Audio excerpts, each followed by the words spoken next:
Teenage, നമ്മുടെ കൗമാരപ്രായത്തിൽ വളരെ common ആയിട്ട് കാണുന്ന ഒരു കാര്യമാണ് മുഖത്തെ മുഖക്കുരു.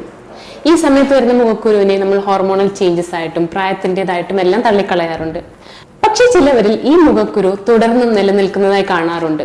ഇങ്ങനെ കാണുന്ന മുഖക്കുരുവിന്റെ പല കാരണങ്ങളിൽ വളരെ പ്രധാനപ്പെട്ട ഒന്നാണ് PCOS, അതായത് പോളിസിസ്റ്റിക് ഒവേറിയൻ ഡിസീസ്.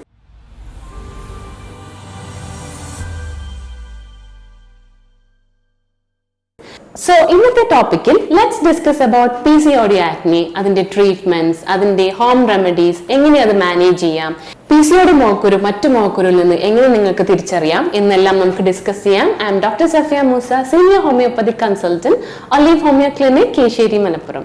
PCOD-കാരിൽ എന്തുകൊണ്ടാണ് മുഖക്കുരു ഉണ്ടാകുന്നത്?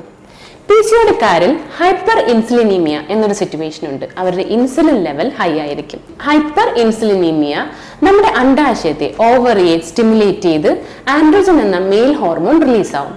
ഈ ആൻഡ്രോജൻ മെയിൽ ഹോർമോൺ നിങ്ങളുടെ മുഖത്ത് കാണുന്ന സെബേഷ്യസ് ഗ്ലാൻഡിനെ ആക്ടിവേറ്റ് ചെയ്യുകയും ഒരു ഓയിൽ പോലത്തെ സെബം റിലീസ് ചെയ്യുകയും ഈ ഓയിലി സെബം നമ്മുടെ ബാക്ടീരിയ ആയിട്ട് എക്സ്പോഷർ ആയി അതിൽ കുരുക്കൾ ഉണ്ടാകുകയും ചെയ്യും. ഇതാണ് PCOD-കാരിൽ കൂടുതലായി മുഖക്കുരു ഉണ്ടാവാനുള്ള കാരണം. PCOD മുഖക്കുരു മറ്റു മുഖക്കുരുവിൽ നിന്ന് എങ്ങനെ നിങ്ങൾക്ക് തിരിച്ചറിയാം? PCOD മുഖക്കുരു മെയിനായി കാണുന്നത് ആൻഡ്രോജൻ സെൻസിറ്റീവ് ഏരിയാസിലാണ്. അതായത് നിങ്ങളുടെ താടിയെല്ലിന്റെ താഴെ, ചെസ്റ്റിന്റെ അപ്പർ ഭാഗത്ത്, പിൻകഴുത്തിന്റെ താഴെ ഭാഗത്ത് എല്ലാമാണ് കൂടുതലായി PCOD ആക്നെ കാണാറുള്ളത്.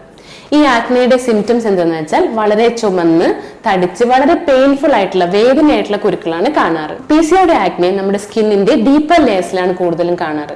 അതുകൊണ്ട് തന്നെ പാട് വീഴാനും സ്കാർ ഫോം ചെയ്യാനും വളരെ എളുപ്പമാണ്. PCOD ആക്നെക്ക് അതിന്റെ കൂടെ തന്നെ അസോസിയേറ്റ് ആയിട്ടുള്ള കുറച്ച് സിംറ്റംസ് കാണാറുണ്ട്. അതായത് നിങ്ങളുടെ മുഖക്കുരു മെൻസസിന്റെ തൊട്ട് മുമ്പായിട്ട് അല്ലെങ്കിൽ മെൻസോട് കൂടി തന്നെ വരിക, അത് കൂടാതെ തന്നെ നിങ്ങൾക്ക് മെൻസസ് ഇറഗുലർ ആകുക, നിങ്ങൾ തടി കൂടി വരിക, നിങ്ങളുടെ മുഖത്തെല്ലാം ഹെയർ ഗ്രോത്ത് ഉണ്ടാവുക, ഫേഷ്യൽ ഹെയർസ് തുടങ്ങിയവയെല്ലാം PCOD ആക്നെയുടെ കൂടെ കണ്ടുവരുന്ന സിംറ്റംസ് ആണ്. PCOD ആക്നെ മാനേജ് ചെയ്യാൻ നിങ്ങൾ നോക്കേണ്ടത് 3 കാര്യങ്ങളാണ്. ഒന്ന് ഡയറ്റ്, ഒന്ന് പേഴ്സണൽ ഹൈജീൻ, മറ്റൊന്ന് ട്രീറ്റ്മെന്റ്. പേഴ്സണൽ ഹൈജീനിൽ ചെയ്യേണ്ട കാര്യങ്ങൾ നമുക്കൊന്ന് നോക്കാം. ഒന്നാമത്തേത്, നിങ്ങൾ റെഗുലറായി മുഖം വാഷ് ചെയ്ത് ക്ലീൻ ആയി സൂക്ഷിക്കുക.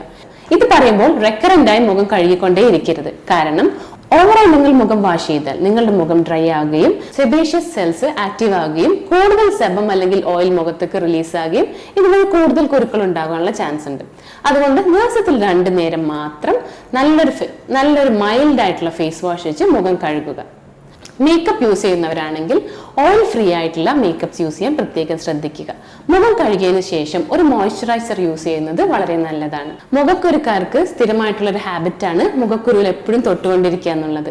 ഇത് ഒഴിവാക്കൽ വളരെ നിർബന്ധമാണ്. മുഖക്കുരു ടച്ച് ചെയ്യുമ്പോൾ ബാക്ടീരിയ സ്പ്രെഡ് ആകുകയും സ്പ്രെഡായ ഭാഗത്തെല്ലാം പുതിയ കുരുക്കൾ ഉണ്ടാകാനുള്ള ചാൻസ് വളരെ കൂടുതലാണ്. പിന്നെ ശ്രദ്ധിക്കേണ്ട ഒരു കാര്യം നിങ്ങളുടെ ഹെയർ മാനേജ് ചെയ്യുക എന്നുള്ളതാണ്. വളരെ ലോങ് ഹെയർസ് ഉള്ളവരാണെങ്കിൽ ഹെയർ മുഖത്തേക്ക് വരുന്നത് മാറ്റിവെച്ച് ഹെയർ മുഖത്തേക്ക് വരുന്നത് തടയാനായി ബാക്കിൽ പുട്ടപ്പ് ചെയ്യുകയോ ടൈ ചെയ്യുകയോ ചെയ്യുക. കാരണം ഹെയറിലുള്ള ഡേർട്ടും ഓയിലും വഴി മുഖക്കുരു കൂടാനുള്ള ചാൻസ് യൂസ് ചെയ്യുന്നത് വളരെ നല്ലതാണ്. വെയിലത്തേക്ക് പോവുകയാണെങ്കിൽ 20 മിനിറ്റ് മുമ്പെങ്കിലും സൺസ്ക്രീൻ ലോഷൻ യൂസ് ചെയ്യുന്നത് ഈ PCOD മുഖക്കുരുക്കാർക്ക് വളരെ നല്ലതാണ്. പിന്നെ ശ്രദ്ധിക്കേണ്ട ഒരു കാര്യം, ഉറക്കവും സ്ട്രെസ്സും മാനേജ് ചെയ്യുക, റെഗുലറായി എക്സസൈസ് ചെയ്യുക. എക്സസൈസ് എങ്ങനെയാണ് മുഖക്കുരു കുറക്കുക എന്ന് നിങ്ങൾ ചിന്തിക്കുന്നുണ്ടാവും. ഇതിന്റെ റീസൺ എന്തെന്ന് വെച്ചാൽ കൂടുതലായി എക്സസൈസ് ചെയ്യുമ്പോൾ കോർട്ടിസോൾ എന്ന ഹോർമോൺ ലെവൽ കുറയുകയും ഇതുവഴി ഇൻസുലിൻ ഹോർമോണിന്റെ ലെവൽ ഡിക്രീസ് ചെയ്യാനും ചാൻസ് ഉണ്ട്. അതുകൊണ്ട് PCOD-കാരുടെ മുഖക്കുരു കുറയാൻ എക്സസൈസ് വളരെ നല്ലൊരു മാർഗമാണ്. സെയിം എഫക്റ്റ് തന്നെയാണ് സ്ട്രെസ് കുറക്കുകയും ഉറക്കം കൂട്ടുകയും ചെയ്യുമ്പോൾ നമുക്ക് കിട്ടുന്നത്. എക്സസൈസ് കൂട്ടി നിങ്ങൾ സ്ട്രെസ് റെഡ്യൂസ് ചെയ്താൽ കോർട്ടിസോൾ ലെവൽ ഡിക്രീസ് ചെയ്യുകയും ഇൻസുലിൻ ഹോർമോണിന്റെ ലെവൽ ഡിക്രീസ് ചെയ്യുകയും ഇതുവഴി PCOD ആക്നെ റെഡ്യൂസ് ചെയ്യുകയും ചെയ്യും. PCOD ആക്നെ ഉള്ളവർ വളരെ ശ്രദ്ധിക്കേണ്ട ഒരു കാര്യം ഡയറ്റാണ്. ഡയറ്റിൽ എന്തൊക്കെയാണ് ശ്രദ്ധിക്കേണ്ടതെന്ന് വെച്ചാൽ സ്കിൻഡ് ആയിട്ടുള്ള മിൽക്ക്, പാല് ഒഴിവാക്കുക, പാൽ ഉൽപ്പന്നങ്ങൾ കംപ്ലീറ്റ് ആയിട്ട് ഒഴിവാക്കുക. അതുപോലെ തന്നെ PCOD-കാർക്ക് നമ്മൾ അഡ്വൈസ് ചെയ്യാറുള്ള പോലെ തന്നെ ഷുഗർ കംപ്ലീറ്റ് ആയിട്ട് കട്ട് ഡൗൺ ചെയ്യുക. കൂടാതെ തന്നെ റിഫൈൻഡ് ഫുഡ്സ് ആയ പിസ്സ, ബർഗേഴ്സ് പോലുള്ള ഫാസ്റ്റ് ഫുഡ്സ് കംപ്ലീറ്റ് ആയിട്ട് അവോയ്ഡ് ചെയ്യുക. പിന്നെ എന്തൊക്കെയാണ് PCOD-കാർ കഴിക്കേണ്ടത്? ക്രൂസിഫറസ് വെജിറ്റബിൾസ് ധാരാളമായി കഴിക്കുക. ബ്രോക്കോളി, ക്യാബേജ്, കോളിഫ്ലവർ, ക്യാപ്സിക്കം എല്ലാം ധാരാളമായി കഴിക്കുക. omega-3 ഫാറ്റി ആസിഡ് നിങ്ങളുടെ ഡയറ്റിൽ ഇൻക്ലൂഡ് ചെയ്യുക. ഒലീവ് ഓയിൽസ് കഴിക്കാം. സീ ഫുഡ്സ് ധാരാളമായി കഴിക്കാം. പ്രോബയോട്ടിക്സ്, തൈര് കഴിക്കുന്നതും PCOD-കാർക്ക് വളരെ നല്ലതാണ്. മഗ്നീഷ്യം റിച്ച് ഫുഡ്സ് ആയ banana, pumpkin seeds, mango, avocado തുടങ്ങിയവെല്ലാം യൂസ് ചെയ്യാം. വൈറ്റമിൻ ഡി ധാരാളമായി കഴിക്കുന്നത് ഫോളിക്കിൾ മെച്ചുറേഷൻ, അണ്ടാശയത്തിലെ ഫോളിക്കിൾ മെച്ചുർ ചെയ്യാൻ ഹെൽപ്പ് ചെയ്യും. ഇതുവഴിയും PCOD ആക്നെ നമുക്ക് തടയാൻ പറ്റും. വൈറ്റമിൻ ഡി ധാരാളമായി നിങ്ങളുടെ ഫുഡിൽ ഇൻക്ലൂഡ് ചെയ്യാം, പക്ഷേ പാൽ ഉൽപ്പന്നങ്ങളും ഒഴിവാക്കുന്നതാണ് നല്ലത്. ചില ആളുകൾ PCOD മുഖക്കുരു കൺട്രോൾ ചെയ്യാനായി ബർത്ത് കൺട്രോൾ പിൽസ് കഴിക്കുന്നത് കാണാറുണ്ട്.